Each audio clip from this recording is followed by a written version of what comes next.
Well, everyone, just wanted to share a problem I fixed with my own truck. I've got a 2001 Silverado. I was going to actually swap this cluster in because mine wasn't working, or in the past it was intermittently working.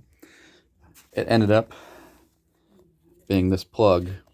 This one's nice and tight, doesn't really move much. Mine flopped around quite a bit.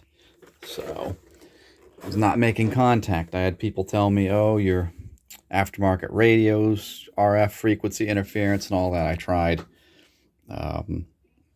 wrapping the wires with all kinds of different stuff, tried moving them farther away from the cluster itself and the dash. Nothing remedied it. And when I went to swap them out the other day, I found that that plug was loose. So if you're running into similar problems before you swap the cluster, I would recommend checking that. All right, thanks for watching.